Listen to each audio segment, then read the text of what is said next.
प्रणाम। ओम नमः शिवाय। आज मैं आपको ये समझाने वाला हूँ कि प्राचीन ग्रंथों में एक रहस्यमय देवी को बार बार अलग अलग नामों से संबोधित किया गया है। देवी का मूल नाम तो वही रहा, लेकिन उनके स्वरूप बदलते रहे। और ये देवी हैं योग माया। दो शब्दों से मिलकर नाम बना है, एक है योग और दूसरा है माया। आप योग के बारे में भी अच्छी तरह से जानते हैं और माया के विषय में भी अच्छी तरह से जानते हैं। लेकिन अगर आप ये सोच रहे हैं कि ये योग माया योग से जुड़ी हुई कोई शक्ति है, तो आप बिल्कुल गलत हैं। और अगर आप ये सोच रहे हैं कि यही योग माया माया के रूप में आपको भ्रमित करती है, तो भी आप गलत हैं। क्योंकि योग माया शब्द एक अद्भुत शब्द है। योग माया का अर्थ है वो शक्ति जो आपके भीतर, हर एक योगी के भीतर मूल रूप में स्थित रहती है, जिसको आप कुंडलिनी जैसे शब्दों से पुकार सकते हैं। लेकिन वो केवल कुंडलिनी नहीं है, वो प्राण स्वरूपिणी है। इसलिए कहीं कहीं उनको प्राण ऊर्जा कहकर के भी संबोधित किया गया है। इससे भी महत्वपूर्ण जानकारी ये है कि ये योग माया नाम की शक्ति इसलिए महत्वपूर्ण हो जाती है क्योंकि माया का एक गुण है चंचला, जिसका रूप स्थिर नहीं रहता। अभी एक रूप है और कुछ ही क्षणों में वो रूप परिवर्तित हो जाएगा। क्योंकि जैसे समय की धारा निरंतर बहती है, जैसे नदी का जल निरंतर रूप परिवर्तित करता है, वैसे ही माया निरंतर बदलती रहती है। इसलिए योग माया एक ऐसी शक्ति है जो किसी नदी की तरह है, जिसके संबंध में कुछ बता पाना बड़ा ही मुश्किल है। ये ठीक वैसा है कि यदि आप किसी सागर के किनारे खड़े हों और सागर में तरंगे उठ रही हों और कोई नन्हा सा बालक आपके पास आपके साथ बैठा हो और वो पूछे कि ये देखिए सागर की जो बड़ी सी तरंग आ रही है, इसका नाम क्या है, तो आप ये कह सकते हो कि ये पहली तरंग है। लेकिन कुछ ही देर में एक दूसरी तरंग उठ खड़ी होगी, फिर सवाल वही खड़ा हो जाएगा। तो अंतहीन तरंगों का सिलसिला जैसे समंदर में रहता है, वैसे ही इस संपूर्ण ब्रह्मांड में शक्ति और उसके स्वरूपों का निरंतर आवागमन होता रहता है। ये आपकी और हमारी बुद्धि और क्षमताओं पर निर्भर करता है कि हम विषय को कैसे देख पाते हैं और कैसे जान पाते हैं। ये ठीक वैसे ही है, अगर मेरे पास 1000 इंद्रियां हों तो मैं एक साथ 1000 इंद्रियों से किसी विषय को देख सकता हूं, समझ सकता हूं और उसके अनुभव को अपने अंतस तक ले जा सकता हूं। यदि मेरे पास इंद्रियां और अनुभव कम है तो मेरे लिए वही विषय कम हो जाएगा। एक छोटा सा उदाहरण है, जिन लोगों को दृष्टि दोष होता है, जो रंगों की सही पहचान नहीं कर पाते, जिसको वर्णांधता यानी कि कलर ब्लाइंडनेस कहते हैं, ऐसे लोगों को जिंदगी भर इस बात का एहसास नहीं हो पाता कि वो जिस दुनिया को देख रहे हैं उस दुनिया का ये वास्तविक रंग है ही नहीं। इसलिए ऐसे व्यक्तियों को जब तक आप यांत्रिकी अर्थात कृत्रिम संसाधनों के माध्यम से सही रंग नहीं दिखाएंगे, वो इस दुनिया का आनंद नहीं ले पाते। तो सोच लीजिए कि जरा सी वर्णांधता आपके दुनियादारी के इस दृश्य और इसकी समझ को ही कम कर देती है। तो जो योग माया है, इसके विषय को अभी तक कोई भी ऋषि या मुनि ठीक से समझ नहीं पाया। इसके बहुत सारे कारण हैं। कारण ये कि अनेकों ऋषि उत्पन्न हुए और उन ऋषियों ने अपनी अपनी क्षमताओं, योग्यताओं और अपनी दृश्य की क्षमता, एक दृश्य की क्षमता है जो हमने आंखों से देखी, एक दृश्य की क्षमता है जो हमने तृतीय नेत्र से देखी, लेकिन एक दृश्य की क्षमता ऐसी भी है जो हमें अस्तित्व से मिलती है। तो इस अस्तित्व जनित दृश्य की क्षमता से जिन ऋषि मुनियों ने उनको देखा, उन्होंने भी हर बार उनके स्वरूप के बारे में एक नई व्याख्या दी है। इसलिए योग माया एक ऐसा शब्द है जिसको सही तरीके से परिभाषित नहीं किया जा सकता। और जहां तक आप मेरे अनुभव की बात करेंगे, तो अभी तक मैंने जितना भी गुरुमंडल से सीखा, जाना या सुना, उसके मुताबिक मैंने एक ही चीज पाई, और वो सूत्र महर्षि मार्कंडेय ने दिया कि ज्ञान इनाम अपि चेतांसी देवी भगवती ही सा, कि बड़े बड़े ज्ञानियों को भी जो विमोहित रखती है वही योग माया है। उसका अपना कोई रूप नहीं है। इसलिए मार्कंडेय जैसे पुराण में भी जहां दुर्गा देवी के प्राकट्य की कथा, योग माया के प्राकट्य की कथा बताई जाती है, वो बड़ी विचित्र है कि सभी देवता अपनी अपनी शक्तियां प्रदान करते हैं और उसका एक सामूहिक घनीभूत ऊर्जा पुंज बनता है जो सिंह वाहिनी के रूप में आपके और हमारे मध्य पूजनीय और वंदित हो जाता है। अब आप ये सोचिए कि क्या योग माया का अस्तित्व केवल इतना है? तो नहीं। वही महर्षि मार्कंडेय जो शिव के अनन्य भक्त हैं, वो शिव के बारे में कभी भी अपने पूरे पुराण में ये नहीं बताते कि शिव के कितने स्वरूप हैं, शिव के कितने भेद हैं और शिव कितने विराट हैं।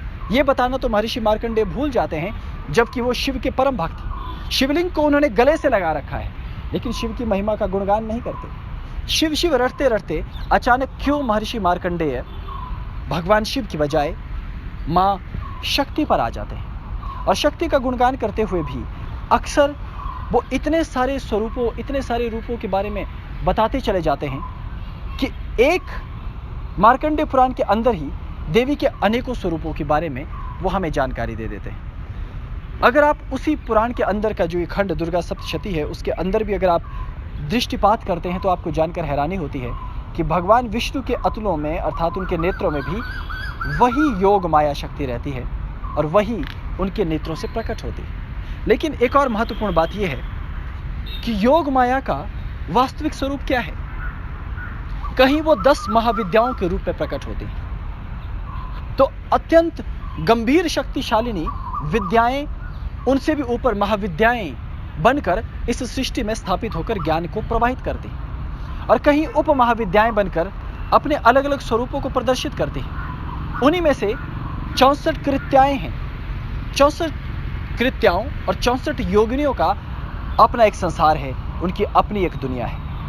हालांकि आज के समय में आप और हम भली प्रकार से ये नहीं जानते कि 64 कृत्याएं कौन हैं। शायद आप में से बहुत कम लोग हैं जो 64 योगिनियों के नाम जानते हों, उनकी ज़रूरत क्यों थी ये जानते हों, और बहुत कम लोग आप में से ऐसे होंगे जो ये जानते होंगे कि देवी के जो अनन्य विविध सूक्ष्म स्वरूप हैं, उनके भीतर आखिर छिपा हुआ क्या है। जैसे कृत्याएं हैं तो देवी का एक स्वरूप प्रत्यंगिरा भी है, तो प्रत्यंगिरा के भीतर आखिर क्या छिपा हुआ है। तो योग माया महाविद्याओं के रूप में प्रकट होती है, वही छोटी छोटी विद्याओं के रूप में भी प्रकट होती है। कहीं वही योग माया गायत्री और सावित्री देवी के रूप में प्रकट होने वाली है, तो कहीं यही योग माया तांत्रिकों के लिए बड़ी अद्भुत वाम मार्ग की देवियां, जैसे कुब्जिका देवी है, अघोरेश्वरी देवी है, कुरुकुल्ला देवी है, अर्थात ऐसे ऐसे देवी के स्वरूप जिनकी था पाना बहुत मुश्किल लगता है। इन्हीं में से एक स्वरूप है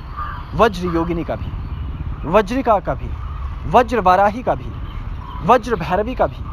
तो वज्र कामा जैसी देवियां भी इसी कुल के अंतर्गत आती हैं। देवी के इतने स्वरूप है, कहीं वो परम सात्विक है, कहीं वो परम राजसिक है, कहीं वो परम तांत्रिक है। लेकिन इस योग माया के इतने स्वरूपों को ऋषि मुनियों ने देखा, लेकिन मुख्यतया आप और हम इस योग माया को भला समझेंगे कैसे, क्योंकि कैलाश के महाशिखर पर आगम और निगम के इस महान सागर के मध्य में एक छोटा सा प्रारूप है योग माया का अपना, जहां पर भगवान शिव का आगम उनके विषय में नहीं बताता, बल्कि योग माया का अपना निगम ग्रंथ और निगम शास्त्र उनके संबंध में व्याख्या देता है, और देवी का अपना कुल बन जाता है जिसे कहा जाता है योग माया कुल।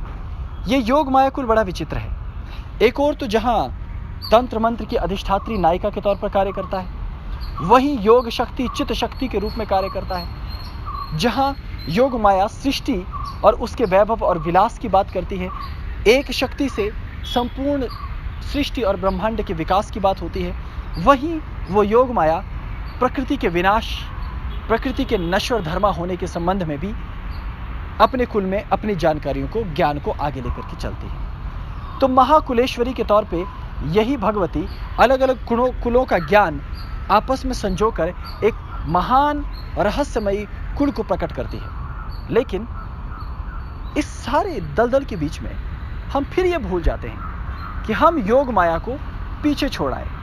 यानी आज हम दुर्गा साधना जानते हैं, आज हम महाकाली साधना भी जानते हैं, आज हम प्रत्यंगिरा साधना क्या होती है ये भी जानते हैं, और आज हमारे पास इस बात का भी ज्ञान है कि योगिनियाँ और उप महाविद्याएं क्या होती हैं। आज हम वज्र वराही, आज हम वज्र भैरवी, वज्र कामा जैसी देवियों के विषय में भी जानते हैं, लेकिन यदि किसी विद्या के संबंध में हमें जानकारी नहीं है तो वो है स्वयं योग माया।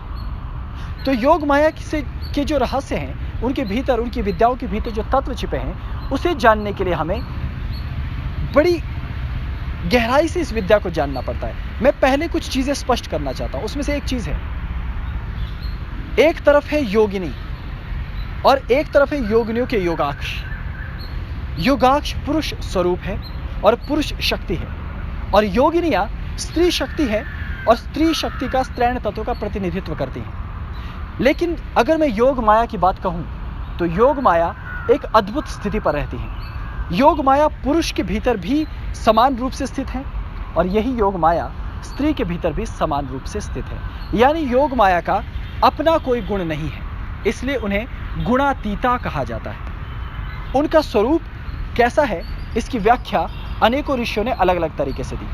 तो आप मुझसे पूछ सकते हैं कि यदि आपको योग माया के संबंध में कोई भी जानकारी प्राप्त करनी हो तो उसका स्रोत क्या है? तो उसका स्रोत है वो 7 ऋषि जिनको आप कहते हैं सप्तऋषि। यही सप्तऋषि स्वयं कैलाश में माँ भगवती के साथ बैठकर उन्हीं से प्रश्न करते हैं कि हे देवी, आप अत्यंत गोपनीया गुह्याति गुह्या कहलाती हो, यानी इतनी गुप्त कि उसे बड़े बड़े ऋषि मुनि भी साधारणतया जान नहीं पाते। तो देवी, आपके स्वरूप का बखान कोई पुरुष या कोई विद्वान या कोई योगी या कोई तांत्रिक या कोई समाधिस्थ चेतना कैसे कर पाएगी? इसलिए हमें आगम नहीं बल्कि निगम चाहिए। तो आगम और निगम का मिला जुला प्रारूप तब प्रकट होता है जब एक तरफ शिव योग माया के विषय में बताते हैं और एक तरफ स्वयं भगवती अपने ही भीतर के रहस्यों को परत दर परत खोलती चली जाती है, जिसे कहा जाता है अनावरण। एक एक आवरण को जब वो खोलती हैं तो सृष्टि के इस प्रपंच का एक एक स्वरूप खुलता चला जाता है। इसीलिए योग माया केवल योगियों की प्रिय नहीं होती, केवल तांत्रिकों की प्रिय नहीं होती, केवल भक्तों की प्रिय नहीं होती, बल्कि उनकी रुचि तो नास्तिक ऋषियों तक पहुंच जाती है। नास्तिक ऋषि देवी को जानने के लिए एक अलग से कल्प का प्रयोग करते हैं, जहां उनकी परम बुद्धि उसे स्थूल तत्व के रूप में देखती है। इसलिए देवी क्या है, इसलिए देवी के गुण क्या है, यह जानना काफी जटिल है। इसलिए मैं आपको यह कहता हूं कि प्रकृति को जानने का सबसे श्रेष्ठ उपाय है स्वयं योग माया को जान लेना है, और योग माया की क्षमताएं अपार है। अनुभूति जो मुझे होती है उसका सार है योग माया। अगर मैं समाधि में जाता हूं तो उसका सार है योग माया। अगर मेरे अंदर जीवनी ऊर्जा है तो वो है योग माया। एक छोटा सा एक श्लोक है जिसके माध्यम से आप स्तुति करते हैं शायद देवी की। या देवी सर्वभूतेषु बुद्धि रूपेण संस्थिता, यानी बुद्धि के रूप में भी वही योग माया स्थित है। चित्त के अंदर जो निर्मलता है उसके भीतर भी वही योग माया है, लेकिन सात्विकी, राजसी और तामसी भी वही है। तो आखिर योग माया ने सप्त ऋषियों को अपने संबंध में क्या बताया, यह जानना बड़ा जरूरी है। अगर आप शक्ति के कुल में उत्सुकता रखते हैं, यदि आप शाक्त साधनाओं के संसार में गोता लगाना चाहते हैं, तो सबसे उत्तम यही है कि आपको सप्त ऋषियों के द्वारा जो कल्प हमें दिया गया है, जो विधि हमें दी गई है, जो ज्ञान हमें दिया गया है शाक्त कुल का, योग माया का, उसे जानना पड़ेगा। इसके सिवाय कोई तरीका नहीं है, इसके सिवाय कोई युक्ति नहीं है कि हम योग माया तक पहुंच सके, क्योंकि किसी भी ऋषि ने ठीक जानकारी तो नहीं दी। लेकिन यदि आप इन 7 प्रमुख ऋषियों के बताए रास्ते को अपना लो तो शायद आपके अंदर एक छोटी सी समझ पैदा हो जाती है, जिससे आपको योग माया का रास्ता साफ दिखाई देने लगता है और आप उस मार्ग पर आगे बढ़कर योग माया को और उसकी साधना के पथ को समझ सकते हैं। मैं भविष्य में योग माया के संबंध में अन्य जानकारी लेकर उपस्थित होऊंगा, लेकिन फिलहाल मैंने आपको ये बता दिया है कि योग माया को समझना बेहद जटिल और कठिन है। लेकिन जो चीज़ कठिन हो वही तो करनी चाहिए, जो चीज़ जटिल हो वही तो आपको करनी है। इसीलिए सप्त ऋषियों के बताए इस रास्ते पे योग माया की तलाश करें। अभी इतना ही। ओम नमः शिवाय। प्रणाम।